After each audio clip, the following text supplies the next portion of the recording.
Indonesia. The following program is in Khmer. នេះជាកម្មវិធីផ្សាយវិទ្យុអាស៊ីសេរី នេះជាកម្មវិធីផ្សាយរបស់វិទ្យុអាស៊ីសេរីជាភាសាខ្មែរ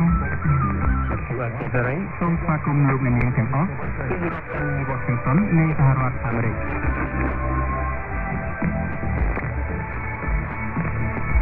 ជំរាបសួរលោកអ្នកនាងជាទីមេត្រីនិងជំរាបសួរបងប្អូនបាទជំរាបសួរលោកអ្នកនាងជាទីមេត្រីបាទនេះជាកម្មវិធី podcast សម្រាប់ស្គាល់របស់វិទ្យុអាស៊ីសេរីបាទជាដំបូងនេះខ្ញុំបាទស្រីខៀវខ្ញុំបាទសំពូលីបាទយើងទីពីរនឹងជំរាបសួរព័ត៌មានដែលកើតឡើងនៅក្នុងប្រទេសកម្ពុជាជូនលោកអ្នកនាងដូចតទៅ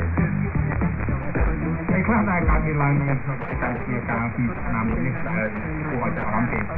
បងរឿងរ៉ាវមានច្រើនក៏ប៉ុន្តែបញ្ហាព្រំដែននៅតែជារឿងចម្បងដែលយើងមិនអាចមើលរំលងបានដែរព្រំដែ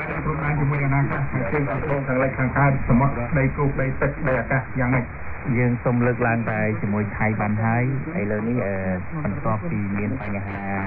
ព្រំដែនគោកដែលធ្វើឲ្យខ្មែរយើងបាត់បង់សិទ្ធិទីតាំងនេះតាមការរបស់មន្ត្រីបដិកម្មដែលក្រុមមើលបញ្ហានេះនេះរៀលដល់តំបន់សមុទ្របងរៀលដល់តាមពិតបញ្ហាព្រំដែនសមុទ្រនេះវាមានកន្លងរហូតមកតែប៉ុន្តែគាត់ថាឥឡូវយើងចាប់ផ្ដើមនិយាយគេព្រោះអីកន្លងមកនឹងដូចកោះគុជកោះអីនេះដូចគេយកទៅហើយយ៉ាងម៉េចទៅបាទហ្នឹងហើយពីមុនមកស្ងាត់ទេប៉ុន្តែឥឡូវនេះ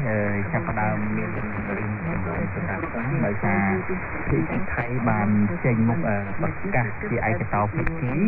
លុបចោលអនុសរណៈយោគយល់គ្នាដែលធ្វើជាមួយកម្ពុជាក្នុងឆ្នាំ2001ដោយឯកតោភាគីបានហើយបានគេលុបចោលបាទថៃគេលើកឡើងថាក្រុមនេះអត់បានចំណេញដល់យល់គេបាទអត់ចំណេញលុបចោលចុះខ្មែរយើងអត់ចំណេញយើងធ្វើម៉េច